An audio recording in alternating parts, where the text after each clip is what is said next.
First year new math हमारा topic चल रहा था एक्सरसाइज 2.1 और आज हम हम स्टार्ट स्टार्ट करेंगे करेंगे क्वेश्चन क्वेश्चन नंबर नंबर 3। मैंने 4। आपको कहा था जैसे जैसे हम क्वेश्चन करते जाएंगे जो जो कॉन्सेप्ट यूज़ होंगे तो वहाँ पर हम उन कॉन्सेप्ट्स को सीखेंगे। क्वेश्चन क्वेश्चन नंबर नंबर 4, 3 में बात हुई है डोमेन एंड रेंज की। तो सबसे पहले समझ लेते हैं कि डोमेन एंड रेंज होती क्या है।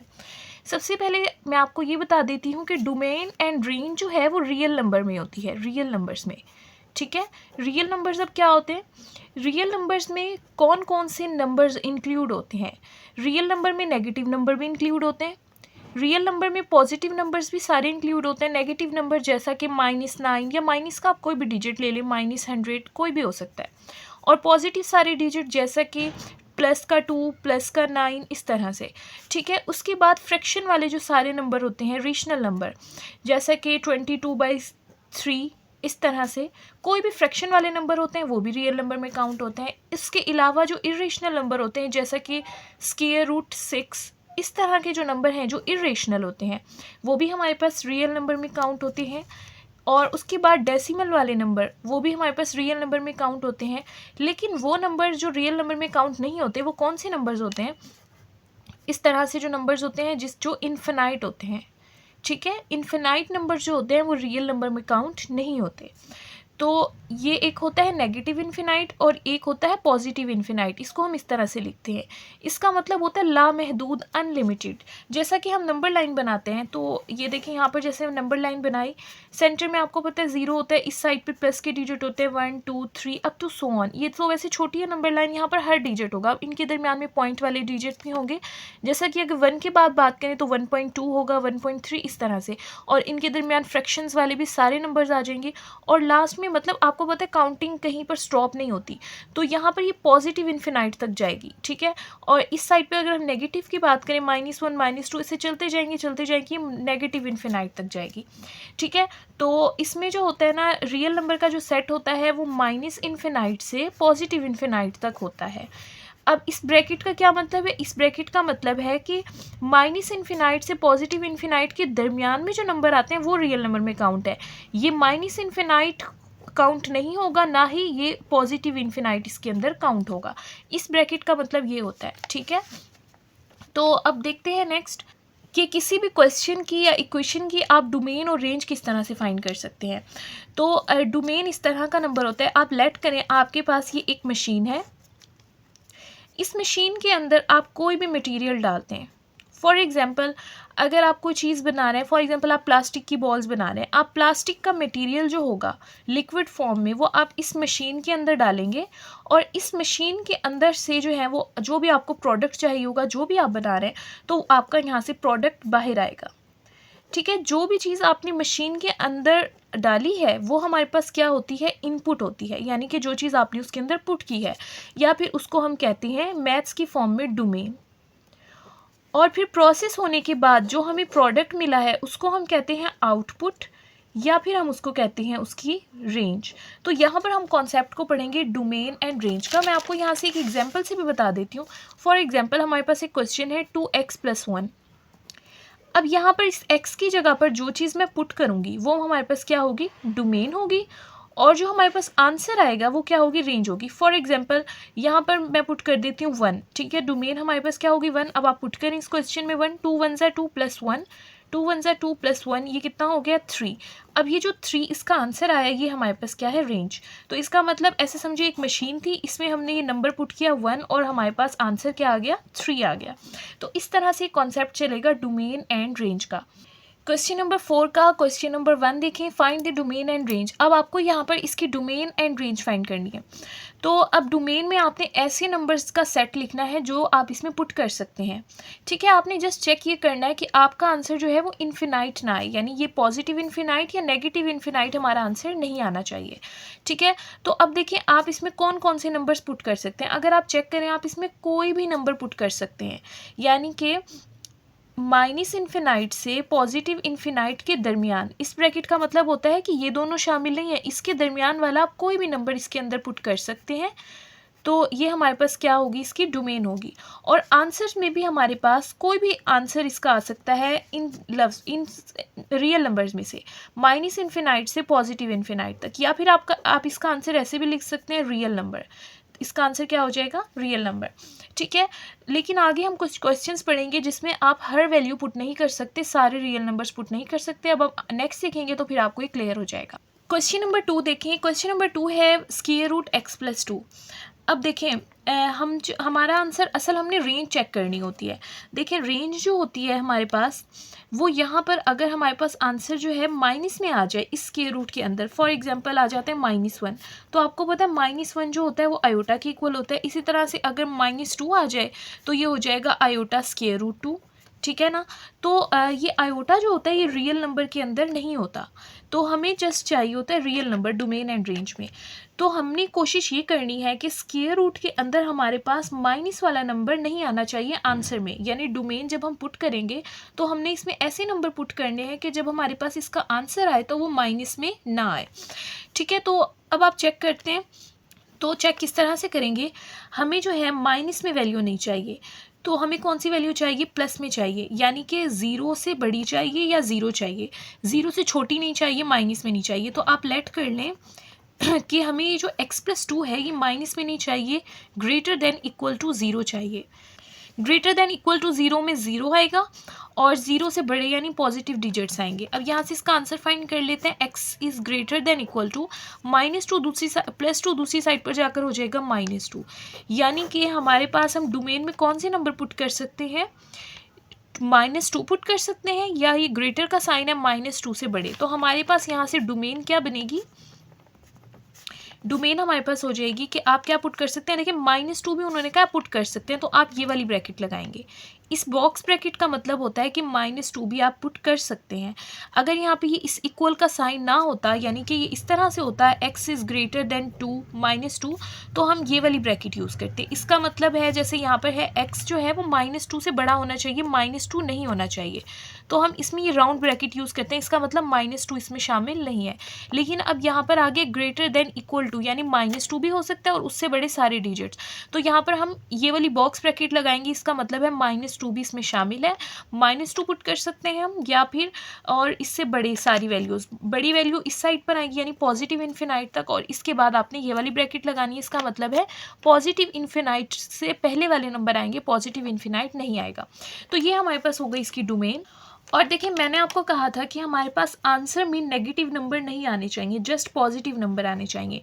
तो रेंज हमारे पास क्या बनेगी, रेंज हमारे पास सिर्फ प्लस वाले नंबर्स की बनेगी, यानी कि कहाँ से कहाँ तक, कि आप रेंज में पुट कर सकते हैं 0 भी पुट कर सकते हैं, 0 से पीछे नहीं जा सकते, यानी -1 -2 इस तरह नहीं, 0 से लेकर पॉजिटिव सारे नंबर आप पुट कर सकते हैं। ये आपके पास इसकी रेंज होगी।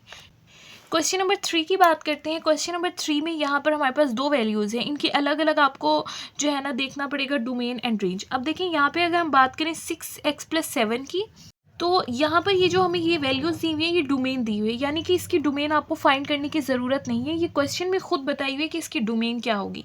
तो सबसे पहले बात कर लेते हैं 6x+7 की। उन्होंने कहा है कि हमारे पास ये वाला साइन जो होता है ये लेस का होता है, यानी कि x जो है वो लेस देन इक्वल टू है -2 से, यानी -2 भी इसमें शामिल है और -2 से सारे छोटे डिजिट, क्योंकि ये वाला साइन किसका होता है, स्मॉलर का होता है। ठीक है, तो अगर इसकी अब हम डोमेन की बात करें तो हमारे पास क्या आ जाएगा, -2 भी इसमें शामिल है, तो ये वाली ब्रैकेट आएगी। -2 और -2 से छोटे, छोटे को इस साइड पे लिखेंगे, बड़े को राइट साइड पर लिखते हैं, और छोटे हैं तो फिर हम किस तरफ जाएंगे, -इन्फिनाइट की तरफ जाएंगे ना। अगर बड़े कहते तो हम किसकी तरफ जाते, पॉजिटिव इन्फिनाइट की तरफ, क्योंकि नंबर लाइन आप देखिए ना इस तरह से होती है, सेंटर में 0 होता है, इस तरफ प्लस वाले डिजिट होता है, +1 +2 +3 और पॉजिटिव इन्फिनाइट, इस तरफ -1 होता है, इस तरफ -2 एंड फिर -इन्फिनाइट। अब उन्होंने कहा है -2 और -2 से छोटे डिजिट, तो -2 ये है और -2 से छोटे डिजिट इस साइड पर होंगे ना, तो -2 से -इन्फिनाइट तक हमने लिख दिया इसको। ठीक हो गया, ये हमारे पास 6x+7 की डोमेन हो गई। अब बात करते हैं 4 - 3x की डोमेन की। तो यहाँ पर उन्होंने कहा है कि -2 and greater than equal to -2, यानी -2 से बड़े, यानी हमने किस साइड पे जाना है, इस साइड पर जाना है। तो अब हमारी डोमेन में क्या शामिल होगा, यहाँ पर इक्वल का साइन है तो -2 को भी शामिल करेंगे और -2 से बड़े सारे डिजिट होने चाहिए, तो हमारे पास ये वाला आ जाएगा, यानी कि हमारे पास ये दोनों डोमेन आई हैं। अब इन दोनों डोमेन्स को हम कंबाइन करके एक डोमेन बनानी होगी, तो इनको कंबाइन करते हैं। देखिए -इन्फिनाइट एंड -2, अब ये वाली ब्रैकेट आ गई यूनियन। यूनियन का मतलब होता है कंबाइन करना, -2 और इन्फिनाइट। अब देखिए अगर हम इनको कंबाइन करें, ये है माइनस इन्फिनाइट से -2 तक, यहाँ से देखिए माइनस इन्फिनाइट से -2 तक, और दूसरी हमारे पास है -2 से इन्फिनाइट तक, -2 से इन्फिनाइट तक। तो इसका मतलब ये टोटल माइनस इन्फिनाइट से इन्फिनाइट तक ही हो गई ना। यहाँ पर दो पार्ट्स की मैं, पहले माइनस इन्फिनाइट से 2 तक और उसके बाद 2 से इन्फिनाइट तक। तो इसको अगर हम कंबाइन करके लिखें तो ये माइनस इन्फिनाइट से पॉजिटिव इन्फिनाइट तक हमारे पास इसकी क्या हो गई है, डोमेन हो गई है। अब इस तरह से हम बात कर लेते हैं रेंज की। रेंज हमारे पास वो आंसर्स होते हैं जब हम डोमेन पुट करते हैं, जो आंसर हमारे पास आते हैं वो हमारे पास रेंज होती है। देखिए अब हमें डोमेन बताई हुई थी, जो पहला क्वेश्चन था 6x + 7, उसमें उन्होंने कहा था कि माइनस इन्फिनाइट से -2 तक आप सारे डिजिट पुट कर सकते हैं, यानी -2 से बड़े डिजिट नहीं पुट करने, -1 0 1 2, ठीक है, इसकी जब बात की थी। तो यहाँ से अब हम फाइंड कर लेते हैं 6x + 7 की रेंज की बात कर लेते हैं। उन्होंने कहा आपने -2 तक डिजिट पुट करना है, तो करके देखते हैं -2 तक कहाँ तक डिजिट हम आंसर्स हमारे आ रहे हैं। -2 पुट करते हैं यहाँ पर x की जगह पर +7, तो 6 2 हो जाएगा -12 + 7, और यहाँ से हमारे पास आंसर आ जाएगा -5, यानी कि हमारे पास आंसर क्या आ रहा है, -5 आ रहा है। -5 से बड़े डिजिट नहीं आपने लिखने, -5 या फिर उससे आपने क्या लिखना है, छोटे डिजिट्स आपके आंसर में आएंगे। तो रेंज का आंसर हमारे पास क्या आ गया है, माइनस इन्फिनाइट से -5 तक हमारे पास आंसर आ गया है रेंज का। उसके बाद 4x - 3, इसकी हमारे पास डोमेन थी -2 से पॉजिटिव इन्फिनाइट, यानी सबसे छोटा डिजिट आपने क्या पुट करना है, -2, उसके आगे जाना है, -3 -4 ऐसे आप पुट कर सकते हैं। तो सबसे पहले -2 पुट करके देखते हैं क्या आंसर आता है। तो यहाँ पर -2 तो ऑलरेडी हम कर चुके हैं, तो -5 आता है। तो अब हमने आगे की तरफ जाना है, तो अब इसमें -1 पुट करके देखते हैं, फिर देखते हैं क्या आंसर बनता है, क्योंकि -2 के बाद जो है आगे की तरफ अगर हम जाएँ तो -1 आता है ना हमारे पास। तो देखते हैं हमारे पास क्वेश्चन क्या था इसका, 4 - 3x। देखें 4 - 3x, तो 4 - 3x है हमारे पास सेकंड क्वेश्चन। अब इसमें सबसे पहले हम क्या पुट करके देखते हैं, -2 पुट करके देखते हैं। तो यहाँ पर आ जाएगा 4 - 3x की जगह पर पुट कर दें -2, तो देखिए माइनस माइनस क्या हो जाएगा, प्लस, यहाँ पर आ जाएगा 4 + 3 2 6, और इनको प्लस करने से हमारे पास आंसर आया 10। तो -2 पुट करने से आंसर आया 10। अब उन्होंने कहा था, जो हमारे पास इस सेकंड वाले की डोमेन आई थी, उन्होंने कहा था -2 और उससे आगे वाले डिजिट, तो उससे -2 से अगला डिजिट कौन सा होता है, -1 होता है ना। तो अब -2 के बाद -1 पुट करके देखते हैं, 4 - 3 -1, तो यहाँ से आ जाएगा 4 - +3 1 3, तो ये हमारे पास बन रहा है 7। अब आप देख रहे हैं कि डिजिट आहिस्ता आहिस्ता छोटे होते जा रहे हैं, पहले हमारे पास 10 आया है, फिर हमारे पास 7 आया है, यानी अब जैसे जैसे हम आगे वैल्यूज़ पुट करते जाएंगे हमारे आंसर क्या होते जाएंगे, छोटे होते जाएंगे। यानी कि सबसे बड़ा आंसर हमारे पास क्या आया है, 10 आया है, और अब 10 से क्या आएंगे, स्मॉलर नंबर आएंगे। यहाँ से हमारा आंसर आया है पहला +10, और बॉक्स ब्रैकेट यहाँ पर इसलिए लगाइए क्योंकि हमारा जो आंसर आया है वो +10 आया, इससे छोटा नहीं आया, 10 भी इसमें शामिल है।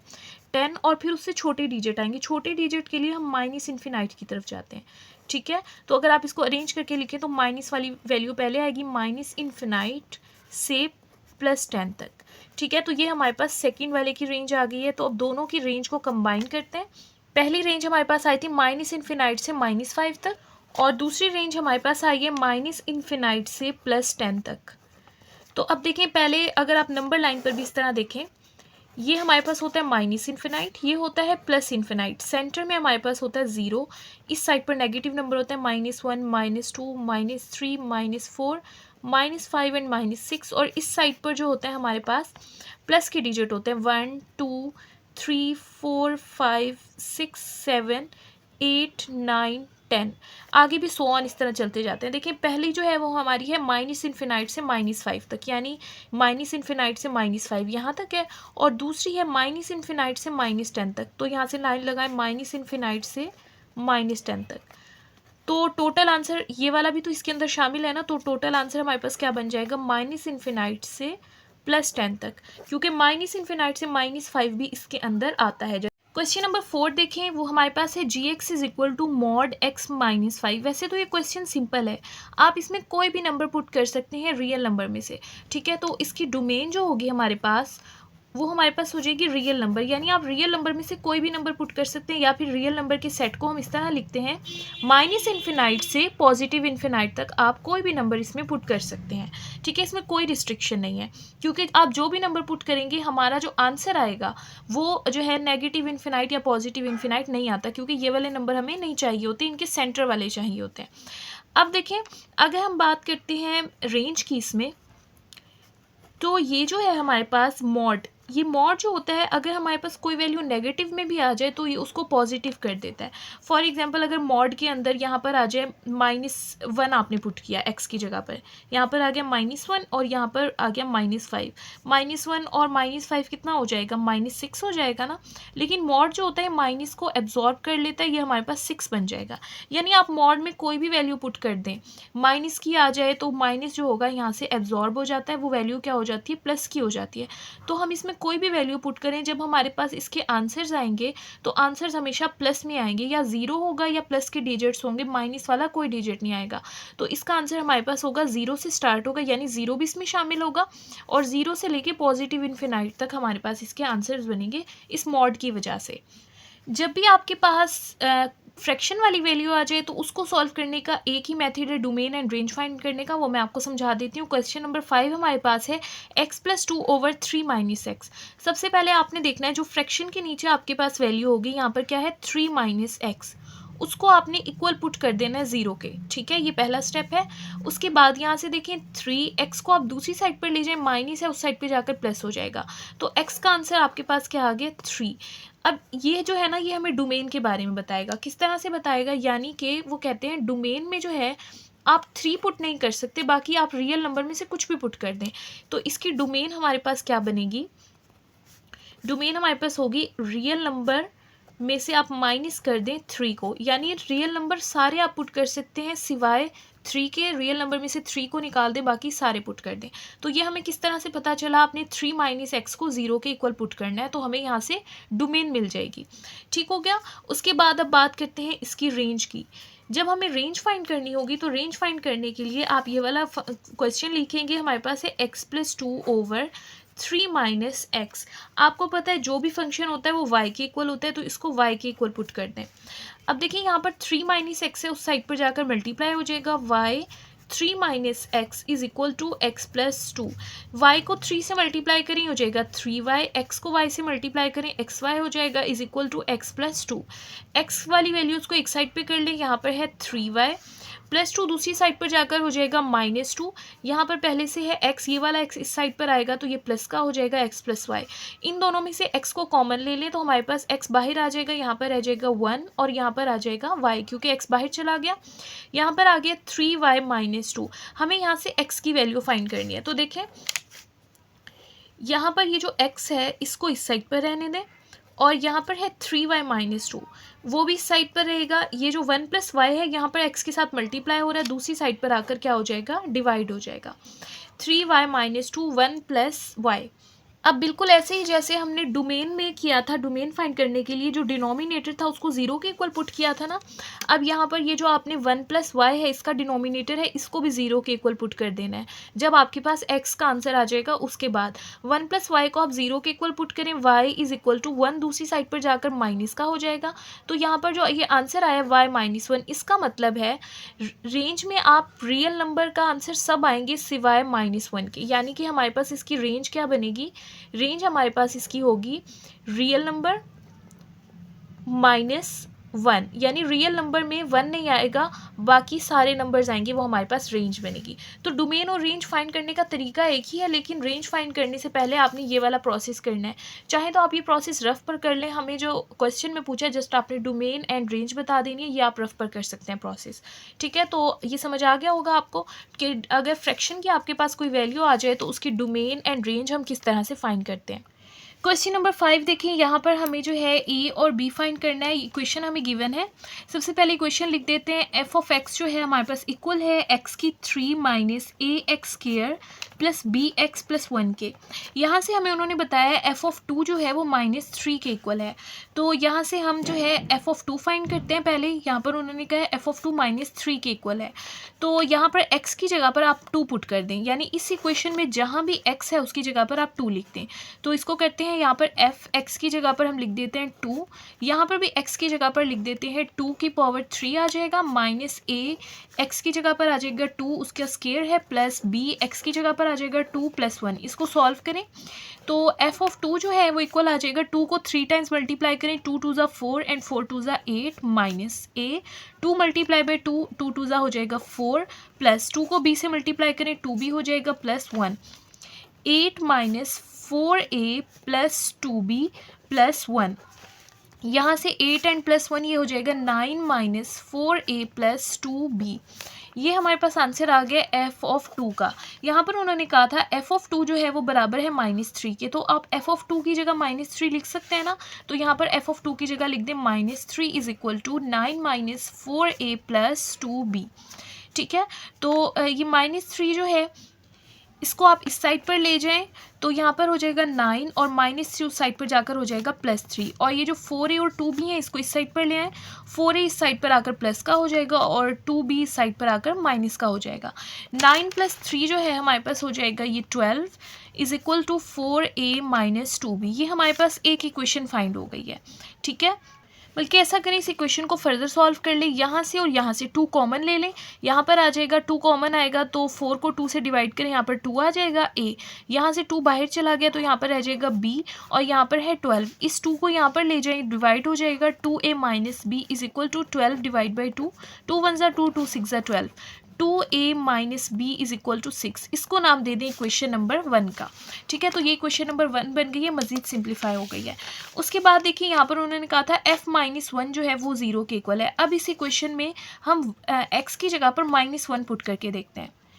तो यहाँ पर x की जगह पर आ जाएगा -1, यहाँ पर x की जगह पर आ जाएगा -1 की पावर 3 माइनस a x की जगह पर आ जाएगा -1, उसका स्केयर है, प्लस b x की जगह पर आ जाएगा -1 plus 1।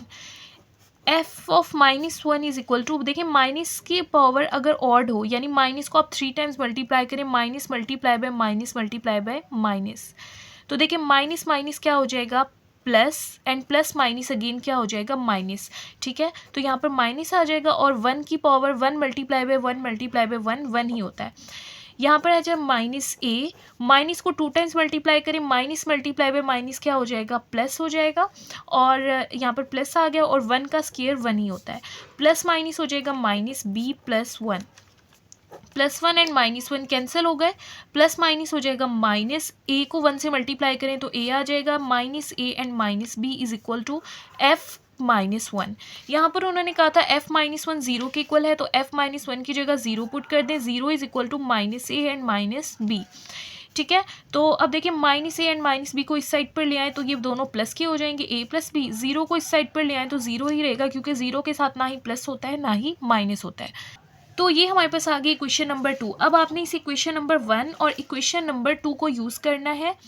Equation number 1 and equation number 2 को रीराइट कर लें। अब इनको ऐड कर देते हैं। देखिए ये ऐड होंगी, -b और +b कैंसिल हो जाएगा, 2a को a में प्लस करें हो जाएगा 3a इज इक्वल टू 6 को 0 में प्लस करें, यहाँ 6 आ जाएगा, a इज इक्वल टू 6। 3 जो है वो a के साथ मल्टीप्लाई हो रहा है, इस साइड पर आकर डिवाइड हो जाएगा, 3 1 ज़ा 3, 3 2 ज़ा 6। a का आंसर हमारे पास यहाँ से आ गया है 2। ठीक है, अब a का आंसर जब आ गया तो आप इक्वेशन नंबर 2 लें। इक्वेशन नंबर 2 है a plus b is equal to 0। यहाँ पर a का आंसर लिख दें, a की जगह लिख देते हैं 2 + b इज इक्वल टू 0। हमें यहाँ से b की वैल्यू चाहिए तो b को इस साइड पर रहने दें, 2 उस साइड पर माइनस हो जाएगा, यहाँ पर प्लस हो रहा था, तो b का आंसर हमारे पास आ गया -2। तो यही हमने फाइंड करना था। क्वेश्चन में उन्होंने कहा था a एंड b फाइंड करें, तो ये हमारा इसका फाइनल आंसर है। नेक्स्ट स्टार्ट करते हैं। क्वेश्चन नंबर 6 हमारे पास है, a stone falls from a height 60 metre on the ground. एक स्टोन है जो 60 मीटर से फॉल करता है ग्राउंड के ऊपर, और उसकी हाइट कितनी है h है, और आफ्टर x सेकेंड और x टाइम गुजरने के बाद इज़ अप्रॉक्सीमेटली गिवन बाय, जो हमारे पास इक्वेशन बनती है हाइट की वो ये है। ठीक है, तो अब आपने हाइट फाइंड करनी है जब आपके पास टाइम क्या होगा 1 सेकेंड, यानी एक्स क्या होगा 1 सेकेंड। तो यहाँ से अब इक्वेशन को रीराइट करते हैं, H of X is equal to 40 minus 10 X square. यहाँ पर सबसे पहले उन्होंने कहा एक्स की जगह आपने लिखना है 1 सेकेंड, तो यहाँ पर पुट कर देते हैं एक्स इज इक्वल टू 1। यहाँ पर भी एक्स की जगह आ जाएगा 1 is equal to 40 minus 10, X की जगह पुट कर दें 1 का स्क्वायर। यहाँ पर आ जाएगा एज ऑफ 1 40 माइनस 10, 1 का आप स्क्वायर लें, 1 मल्टीप्लाई बाय 1 जो है वो अगेन 1 हो जाएगा। यहाँ से हमारे पास आंसर आ जाएगा 40 माइनस 10, 1 हो जाएगा 10, 40 माइनस 10 हमारे पास हो जाएगा 30। तो एज ऑफ 1 का आंसर जो है हमारे पास आ गया 30 मीटर, यानी कि अगर उसकी स्पीड क्या हो 1 सेकेंड हो तो हमारे पास स्टोन की हाइट कितनी होगी 30 मीटर होगी। पार्ट नंबर बी में जो उन्होंने टाइम बताया वो है 1.5 सेकेंड। तो अब यहाँ पर इस इक्वेशन को रीराइट करें और x की जगह पर 1.5 पुट कर दें। यहाँ पर आ जाएगा 1.5 इज इक्वल टू 40 माइनस 10, अब x की जगह पर पुट कर दें 1.5 और इसका आ जाएगा स्क्वायर। यहाँ से आ जाएगा 40 माइनस 10, 1.5 को 1.5 से मल्टीप्लाई करें, कैलकुलेटर यूज़ करें तो आपका आंसर आ जाएगा 2.25। तो 10 को मल्टीप्लाई करें 2.25 से तो यहाँ से आंसर आ जाएगा 22.5। 40 को माइनस करें 22.5 से तो आंसर आ जाएगा 17.5 मीटर। तो ये इसका फाइनल आंसर है पार्ट नंबर बी का। पार्ट नंबर सी में उन्होंने हमें टाइम बताया है 1.7 सेकेंड। तो यहाँ पर पुट करते हैं x की जगह पर, यहाँ पर आ जाएगा 1.7 is equal to 40 minus 10, X की जगह पर पुट कर दें 1.7 का स्क्वायर। यहाँ पर 40 एज इट इज़ आ जाएगा माइनस 10, 1.7 को 1.7 से मल्टीप्लाई कर तो हमारे पास आंसर आ जाएगा 2.89। यहाँ पर पुट कर दें 2.89। अब 10 को मल्टीप्लाई कर दें 2.89 से तो यहाँ पर आंसर आ जाएगा 28.9, माइनस 40 से माइनस कर दें इसको तो यहाँ से आंसर आ जाएगा 11.1 मीटर। तो ये हमारा इसका फाइनल आंसर है। पार्ट नंबर 2 है when stone strikes the ground. अब देखें ये हमारे पास लेट करें स्टोन है और ये हमारे पास जो है वो ग्राउंड लेवल है। ठीक है, तो अब देखें ये अगर स्टोन है, स्टोन जो है वो ग्राउंड को स्ट्राइक कब करेगा, यानी कि ये स्टोन यहाँ से मूव करे और यहाँ पर आ जाए। तो देखें अगर यहाँ पर जब स्टोन मौजूद था इसकी हाइट जो थी वो एज थी, कोई भी हाइट हो सकती है यहाँ पर। ठीक है, 10 मीटर 20 मीटर कोई भी हाइट हो सकती है। जब ये ग्राउंड के साथ स्ट्राइक करेगा तो ये किसी भी ऊंचाई पर नहीं होगा, ये बिल्कुल ग्राउंड के लेवल के साथ होगा और उसकी हाइट क्या हो जाएगी 0 हो जाएगी। यानी कोई चीज़ जब किसी लेंथ पर होती है तब हम कहते हैं इसकी इतनी हाइट है, लेकिन अब फॉर एग्जांपल ये बॉल पॉइंट यहाँ पर रखा हुआ है तो ये किसी भी हाइट पर नहीं है, इसकी हाइट क्या है 0 है। ठीक है, तो यहाँ पर जब स्टोन जो है स्ट्राइक करेगा ग्राउंड से तो इसकी एज क्या हो जाएगी 0, यानी हाइट 0 हो जाएगी। तो इक्वेशन को रीराइट करते हैं। इक्वेशन हमारे पास थी H of X is equal to 40 minus 10 X square. यहाँ पर अब हाइट जो है वो 0 होगी तभी ये ग्राउंड के साथ स्ट्राइक करेगा तो एज को 0 पुट कर दें। यहाँ पर आ जाएगा 40 माइनस 10 एक्स स्क्वायर। तो देखिए 10 जो माइनस 10 जो है इस साइड पर जाकर प्लस 10 हो जाएगा, 10 X square is equal to 40।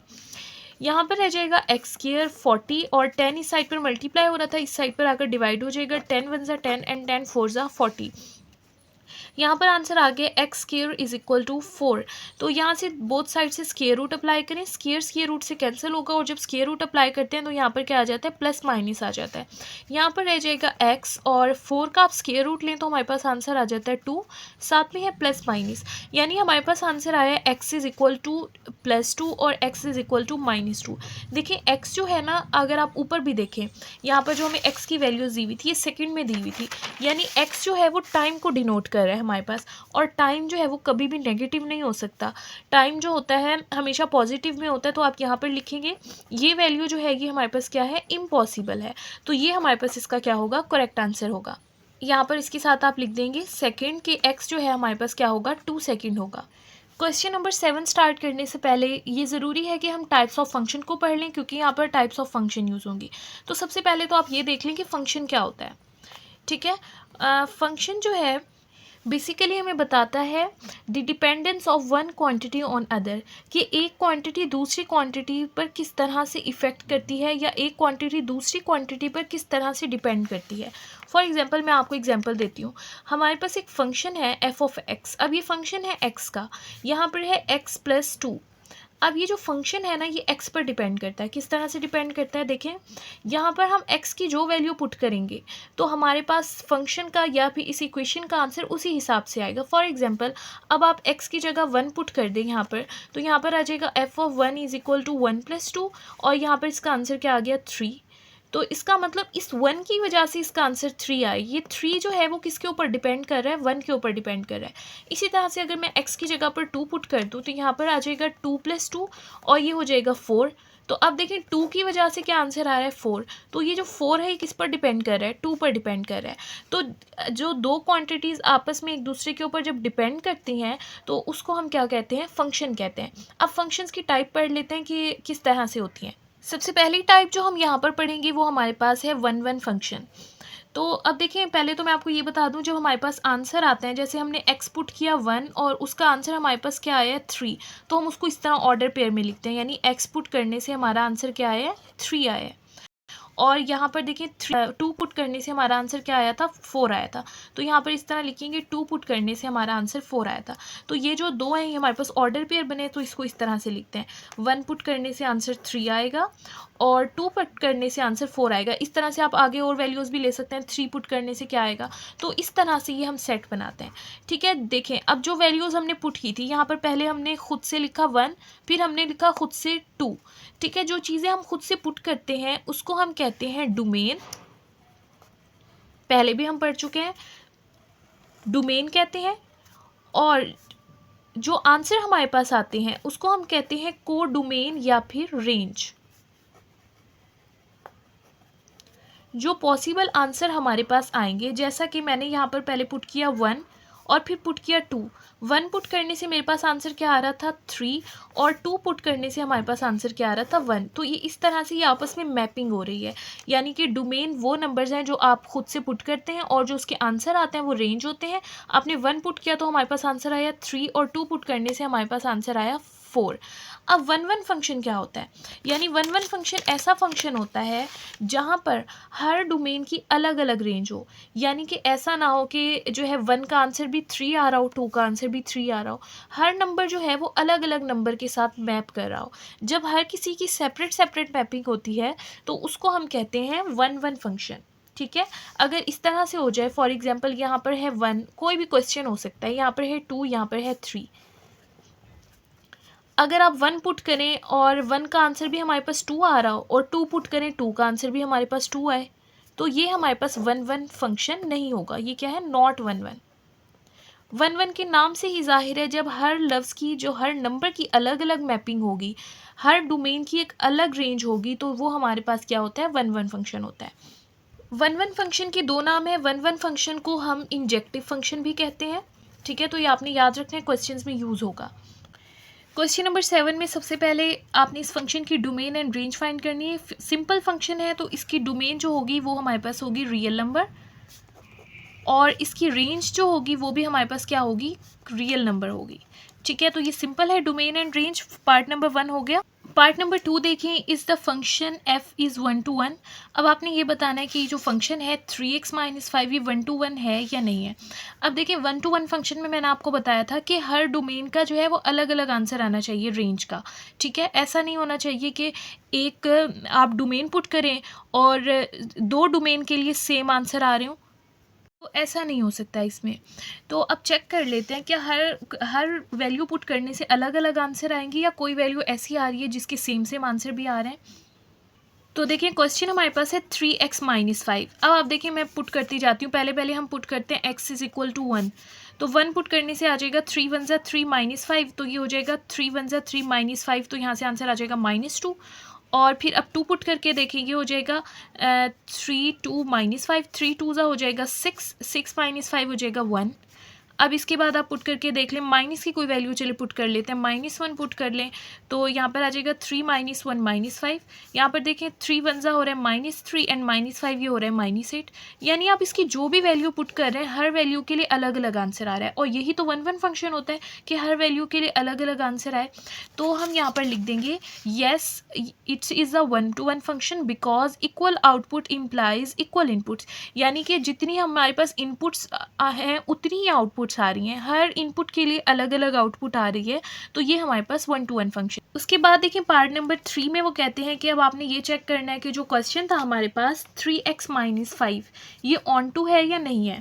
तो अब देखते हैं ऑन टू फंक्शन हमारे पास ऐसा फंक्शन होता है कि जिसमें जो उसका को डोमेन हो उसके अंदर तमाम रियल नंबर आ रहे हो। उन्होंने खुद बताया इफ़ को domain is all real number, क्या इसके को डोमेन में तमाम रियल नंबर्स आ रहे हैं।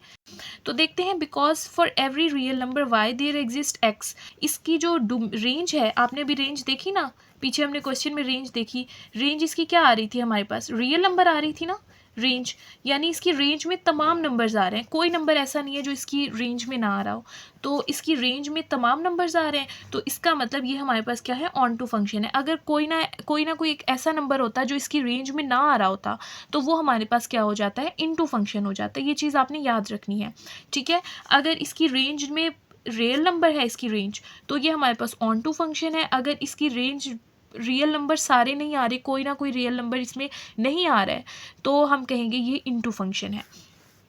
क्वेश्चन नंबर 8 देखिए, यहाँ पर आपको एक फंक्शन गिवन है, इसकी डोमेन एंड रेंज फाइंड करनी है। मैंने आपको सिंपल बताया था कि जब आपके पास इस तरह से कोई फ्रैक्शन में आ जाए, जैसे यहाँ पर है 2x - 3 एंड x + 1, यहाँ पर जो आपका डिनोमिनेटर होता है उसको आपने 0 के इक्वल पुट करना होता है, x + 1 = 0, यहाँ से आ जाएगा x = -1। तो इसका मतलब ये है कि हमारे पास जो डोमेन बनेगी वो कंप्लीट रियल नंबर बनेगी, लेकिन उसके अंदर -1 नहीं होगा, यानी -1 को निकाल के सारे रियल नंबर हमारे पास डोमेन में बनेंगे। उसके बाद अब रेंज की बात करें तो देखिए हमारे पास क्वेश्चन है f(x) = 2x - 3x + 1। आपको पता है f(x) जो है वो y के इक्वल होता है, तो यहाँ पर लिख दिया f(x) की जगह y, बाकी क्वेश्चन एज इट इज़ आ जाएगा। यहाँ से अब आप ऐसा करना है, x की वैल्यू फाइंड करें, तो सबसे पहले x + 1 को उस साइड पर ले जाएं, मल्टीप्लाई हो जाएगा, यहाँ पर आ जाएगा x + 1, y यहाँ पर पहले से मौजूद है, यहाँ पर है 2x - 3, y को x से मल्टीप्लाई करें हो जाएगा xy, y को 1 से मल्टीप्लाई करें y 1 हो जाएगा y, यहाँ पर आ जाएगा 2x - 3। अब देखिए x वाली वैल्यू उसको एक साइड पर कर दें, यहाँ पर क्या है xy, और ये 2x दूसरी साइड पर जाकर हो जाएगा -2x, और यहाँ पर पहले से मौजूद है -3, और y दूसरी साइड पर जाकर हो जाएगा -y। तो इन दोनों में से x को आप कॉमन लें, तो यहाँ से हमारे पास क्या बच जाएगा, y - 2 बच जाएगा, और यहाँ पर है -3 एंड -y। यहाँ से देखिए इन दोनों में से माइनस कॉमन आ सकता है, यहाँ से बाहर निकाल लें, माइनस बाहर आ जाएगा, ये हो जाएगा 3 + y। इन दोनों में से भी माइनस को बाहर निकाल लें, तो जब माइनस को बाहर निकालते हैं तो अंदर वाली साइन चेंज हो जाते हैं, ये जो y है ये माइनस का हो जाएगा, और ये जो 2 है ये प्लस का हो जाएगा। इसको अरेंज करके लिख दें, ये हमारे पास हो जाएगा 2 और -y, क्योंकि y माइनस का है, = -3y + 3 + y। माइनस से माइनस कैंसिल हो जाएगा, यहाँ से हमें x की वैल्यू चाहिए तो x को इस साइड पे रहने दें, यहाँ पर है 3 + y, 2 - y इस साइड पर जाकर डिवाइड हो जाएगा। अब जब आपका x का आंसर आ जाएगा तो आपने क्या करना है, 2 - y को भी 0 के इक्वल पुट करना है, जो इसका डिनोमिनेटर है, तो y को आप दूसरी साइड पर ले जाएं, प्लस का हो जाएगा, तो y का आंसर हमारे पास क्या आ गया, 2। तो यही हमारे पास रेंज बताएगा हमें, यानी कि रेंज हमारे पास क्या हो जाएगी, तमाम रियल नंबर होंगे, सिर्फ उसमें क्या नहीं आएगा, हमारे पास 2 नहीं आएगा, 2 को माइनस कर दे, तो ये हमारे पास रेंज बन गई है। इसके पार्ट नंबर 2 में आपने ये बताना है क्या ये ऑन टू है या नहीं है। अब देखें ऑन टू के लिए आपने यही चीज़ माइंड में रखनी है, अगर रेंज का आंसर रियल नंबर है तब तो ये ऑन टू है, अगर रेंज का आंसर जो है वो रियल नंबर नहीं है, जैसे यहाँ पर ऊपर देखें हमारे पास क्या है, रियल नंबर कंप्लीट नहीं आया, उन्होंने कहा रियल नंबर में से 2 को निकाल दें, तो कंप्लीट रियल नंबर का सेट तो ना आया, क्योंकि इसमें से 2 निकल गया, तो ये हमारे पास ऑन टू फंक्शन नहीं है। तो आप लिखेंगे no, it is not onto function, ये ऑन टू फंक्शन नहीं है हमारे पास। क्यों नहीं है ऑन टू फंक्शन, क्योंकि इसकी जो रेंज है उसमें हमारे पास -2 जो है इंक्लूड नहीं है, हमारे पास रेंज आ रही है रियल नंबर -2। अगर इसकी रेंज कंप्लीट रियल नंबर आ जाती, सिर्फ रियल नंबर इसका आंसर होता, तब ये ऑन टू फंक्शन होता। तो इस तरह से आप चेक कर लेंगे। अब पार्ट नंबर 3 में आपने इसी क्वेश्चन को 1-to-1 भी प्रूव करना है। 1-to-1 फंक्शन प्रूव करने के लिए आपने पहले f(a) फाइंड करना है, फिर f(b) फाइंड करना है, फिर इन दोनों को इक्वल रखना है, और फिर आपने उसका आंसर फाइंड करना है। अगर आपका आंसर a = b आ जाता है तो ये 1-to-1 फंक्शन है, अदरवाइज नहीं है। तो जो हमें क्वेश्चन दिया हुआ था वो हमारे पास इस तरह से था ना, 2x - 3 / x + 1, ठीक है, अब हमें एफ ऑफ ए फाइंड करना है ना, तो इस एक्स की जगह पर ए पुट कर दें। यहाँ पर आ जाएगा 2a माइनस 3 एंड a+1। इसी तरह से एफ ऑफ बी फाइंड करना है, तो एक्स की जगह पर बी लिख दिया। अब इन दोनों को इक्वल पुट करें, F of A is equal to F of B. तो यहाँ पर लिखते हैं 2a minus 3 over a+1 is equal to, यहाँ पर आ जाएगा 2b minus 3 over b+1। b+1 इस साइड पर जाकर मल्टीप्लाई हो जाएगा, a+1 इस साइड पर आकर मल्टीप्लाई हो जाएगा। 2a माइनस 3 के साथ b+1 मल्टीप्लाई हो गया और 2b माइनस 3 के साथ a+1 मल्टीप्लाई हो गया। तो इनको मल्टीप्लाई करते हैं, 2a जब b से मल्टीप्लाई होगा ये हो जाएगा 2ab, 2a 1 के साथ मल्टीप्लाई होगा 2a हो जाएगा, माइनस 3 b के साथ मल्टीप्लाई होगा माइनस 3b हो जाएगा, माइनस 3 1 के साथ मल्टीप्लाई होगा माइनस 3 होगा, 2b को a से मल्टीप्लाई करें 2ba हो जाएगा, 2b को 1 से मल्टीप्लाई करें 2b हो जाएगा, माइनस 3 को a से मल्टीप्लाई करें माइनस 3a, माइनस 3 को 1 से मल्टीप्लाई करें माइनस 3। अब देखिए ये है 2ab, ये 2ba सेम है, ये दोनों कैंसिल हो जाएंगे और यहाँ पर माइनस 3 है माइनस 3, ये दोनों कैंसिल हो जाएंगे और यहाँ से हमारा कैंसिल नहीं हो सकता। यहाँ पर आ गया 2a minus 3b is equal to 2b minus 3a। इसको इस साइड पर ले आए, यहाँ पर हो जाएगा 2a माइनस 3 साइड पर आकर हो जाएगा प्लस 3a। यहाँ पर है 2b माइनस 3b दूसरी साइड पर जाकर प्लस 3b हो जाएगा। इन दोनों को प्लस करें 5a हो जाएगा, इन दोनों को प्लस करें 5b हो जाएगा, 5 से 5 कैंसिल। यहाँ से देखिए हमारे पास आंसर आ गया a is equal to b। और यही चीज़ हमने फाइंड करनी थी, मैंने आपको बताया था f of a is equal to f of b का answer a is equal to b आ जाए तो ये 1-to-1 फंक्शन है। तो यहाँ से हम लिख देंगे दिस फंक्शन इज़ 1-to-1। अच्छा जी, क्वेश्चन नंबर 9 में है जो हमें फंक्शन दिया है वो है e की पावर माइनस एक्स और आपने इसको बाइजेक्टिव प्रूव करना है। देखिए बाइजेक्टिव में दो चीज़ें होती हैं, बाइजेक्टिव जो होता है 1-1 भी होना चाहिए और ऑन टू भी होना चाहिए, यानी जो फंक्शन 1-1 भी हो और ऑन टू भी हो उसको हम कहते हैं बाइजेक्टिव फंक्शन। तो सबसे पहले हमें 1-1 इसको प्रूव करना होगा। तो अब हम यहाँ से लिखते हैं अ फंक्शन इज़ 1-1 ओनली। मैंने अभी आपको बताया फंक्शन 1-1 तब होता है जब एफ ऑफ ए और एफ ऑफ बी बराबर करें और फिर उसको सॉल्व करें तो हमारा answer a is equal to B आए। तो अब ये इक्वेशन यूज़ करते हैं। इक्वेशन हमारे पास है F of X is equal to E की पावर माइनस एक्स। अब हमें यहाँ से चाहिए एफ ऑफ ए, तो x की जगह पर a पुट कर दें, एफ ऑफ ए हो जाएगा e की पावर माइनस a। यहाँ पर इसी तरह से यहाँ पर लिख देते हैं एफ ऑफ बी, तो यहाँ पर हो जाएगा e की पावर माइनस b। ठीक है, तो अब इन दोनों को इक्वल पुट करें, यहाँ से आ जाएगा F of A is equal to F of B. तो यहाँ पर पुट कर देते हैं ए का आंसर, एफ ऑफ ए का आंसर है e की पावर माइनस ए और एफ ऑफ बी का आंसर है e की पावर माइनस बी। ठीक है, तो यहाँ से देखें e से e कैंसिल हो जाएगा, यहाँ पर रह जाएगा minus A and minus B, minus से माइनस कैंसिल हो जाएगा, a का आंसर ए इक्वल आ गया b के। और यही चीज़ हमें प्रूफ करनी थी कि a का आंसर a जो है वो b के इक्वल आना चाहिए। तो ये हमारे पास क्या है 1-1 है, ये तो प्रूव हो गया। अब नेक्स्ट हमने प्रूफ करना है इसको कि ये हमारे पास ऑन टू फंक्शन है या नहीं है। और मैंने आपको बताया था ऑन टू फंक्शन फाइंड करने के लिए हमें सबसे पहले रेंज का पता होना चाहिए। तो सबसे पहले इसकी रेंज फाइंड करते हैं। रेंज फाइंड करने के लिए सबसे पहले आप यहाँ से क्वेश्चन को लिखें। क्वेश्चन हमारे पास है F of X is equal to E की पावर माइनस एक्स, और आपको पता है एफ ऑफ एक्स जो होता है वो वाई के इक्वल होता है। तो यहाँ पर एफ ऑफ एक्स की जगह पर आप वाई लिख दें, Y is equal to minus X आ जाएगा। इसको सॉल्व करते हैं, दोनों साइड से आप नेचर लॉग अप्लाई कर दें। जो नेचर लॉग होता है इस ई को कैंसिल कर देता है, इसीलिए हमने नेचर लॉग अप्लाई किया है। दोनों साइड से नेचर लॉग अप्लाई कर दें तो यहाँ से जो है वो नेचर लॉग आ जाएगा y और नेचर लॉग इस e को कैंसिल कर देगा। तो यहाँ से हमारे पास आंसर आ जाएगा माइनस एक्स। माइनस को दूसरी साइड पर ले जाएं तो ये हो जाएगा माइनस नेचर लॉग y और यहाँ पर जस्ट रह जाएगा x रह जाएगा। ठीक है, तो अब हमें इसकी जो है वो रेंज देखनी है। अगर हम रेंज की बात करें यानी कि नेचर लॉग में जब हम कोई वैल्यू पुट करते हैं तो हमारे पास क्या आंसर आते हैं।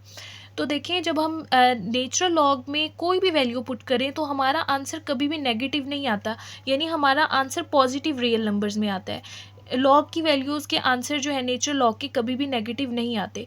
तो हमारे पास जो रेंज बनी है वो बनी है पॉजिटिव रियल नंबर। ठीक है, और देखिए इसमें पॉजिटिव रियल नंबर बनी है, कोई भी चीज़ इसमें से सब्ट्रैक्ट नहीं हो रही है, पूरी की पूरी जो है रियल नंबर इसका क्या है आंसर आ रहा है। तो ये हमारे पास ऑन टू फंक्शन है और ये ऑन टू भी है और 1-1 भी है। तो आप लास्ट में मेंशन कर देंगे it is bijective function because it is 1-1 and also onto. Question number 10 start करते हैं। क्वेश्चन नंबर 10 में आपने प्रूव करना है कि ये जो फंक्शन है ये इंजेक्टिव भी है और सर्जेक्टिव भी है या फिर दोनों में से एक है। ठीक है, तो इंजेक्टिव का मतलब होता है 1 to 1 फंक्शन आपने प्रूव करना है और सब्जेक्टिव का मतलब होता है ऑन टू फंक्शन। तो देखते हैं ऑन टू फंक्शन चेक करने के लिए मैंने आपको बताया था कि सबसे पहले हम चेक करते हैं एफ ऑफ ए जो है वो एफ ऑफ बी के इक्वल अगर हम पुट करें तो हमारा आंसर क्या ए बराबर बी आता है या नहीं।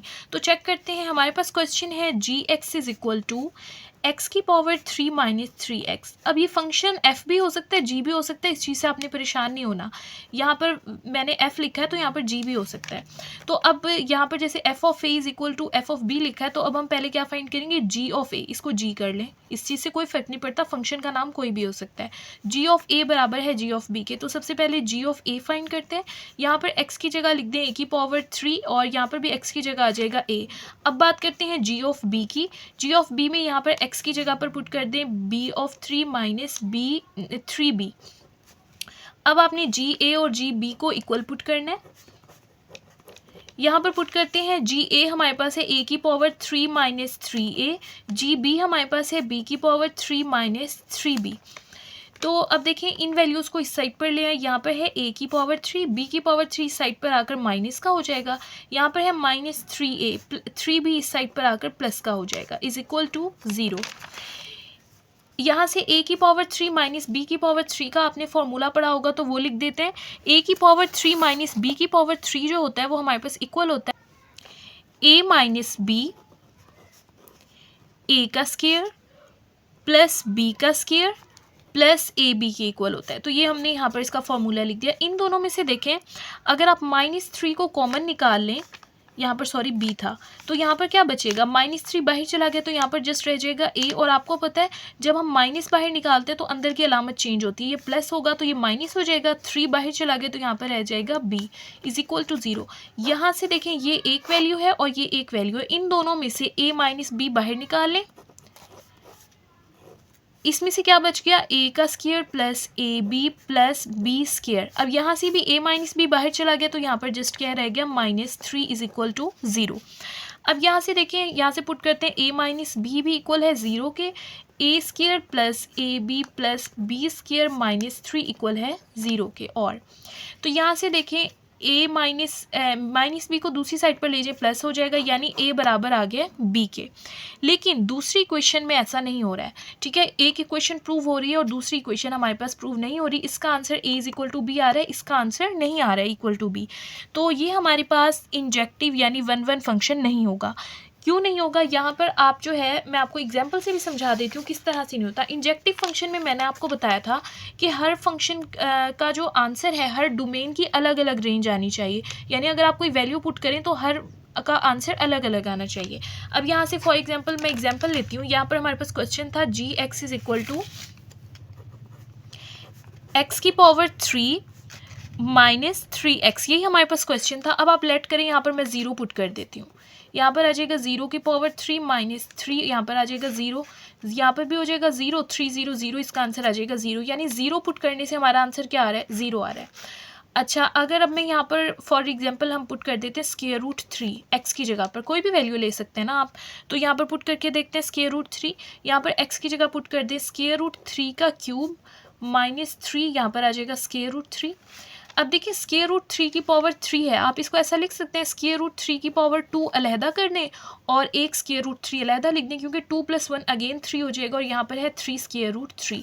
स्क्वायर से स्क्वायर रूट कैंसिल, यहाँ पर आ जाएगा 3 स्क्वायर रूट 3, यहाँ पर आ जाएगा -3 स्क्वायर रूट 3, ये दोनों कैंसिल हो जाएंगे और यहाँ से भी आंसर आ जाएगा 0। अब देखें यहाँ पर 0 पुट किया और यहाँ पर स्क्वायर रूट 3 पुट किया, लेकिन आंसर सेम आ रहे हैं, तो ये 1-1 फंक्शन ना हुआ, क्योंकि 1-1 फंक्शन में जब आप अलग अलग वैल्यू पुट करते हैं तो आपके आंसर्स अलग अलग आने चाहिए। अगर आपकी दो वैल्यूज़ के सेम आंसर आते हैं, मैंने आपको स्टार्ट में बताया, तो वो 1-1 फंक्शन नहीं होता, तो it is not injective function. और या आप ये भी लिख सकते हैं this is not 1-to-1 function. अब हमने इसको सब्जेक्टिव प्रूफ करना है, और सब्जेक्टिव में जो बेसिकली था हमने क्या प्रूफ करना होता था, सब्जेक्टिव में हमें पहले रेंज फाइंड करनी होती थी। अगर अगर रेंज जो है वो पूरी रियल नंबर आ जाता है तो ऑन टू है, अगर उसमें से कोई नंबर माइनस हो रहा है तब वो इनटू होता है। तो अब चेक कर लेते हैं हमारे पास क्वेश्चन क्या है, gx is equal to X की पावर 3 माइनस 3x। तो इसकी जो हमारे पास रेंज बनेगी ना, वो रेंज हमारे पास इसकी बनती है रियल नंबर, कंप्लीट बनता है इसकी, ठीक है। रियल नंबर हमारे पास बनता है इसकी रेंज, और रेंज जब रियल नंबर बने तो ये हमारे पास ऑन टू फंक्शन होता है या फिर सर्जेक्टिव होता है, कोई भी चीज़ इसमें से माइनस नहीं होगी। तो इस तरह से ये एक्सरसाइज 1.2.1 कंप्लीट हो गई है। अगर इसमें आपका कोई क्वेश्चन हो तो आप कमेंट बॉक्स में पूछ सकते हैं।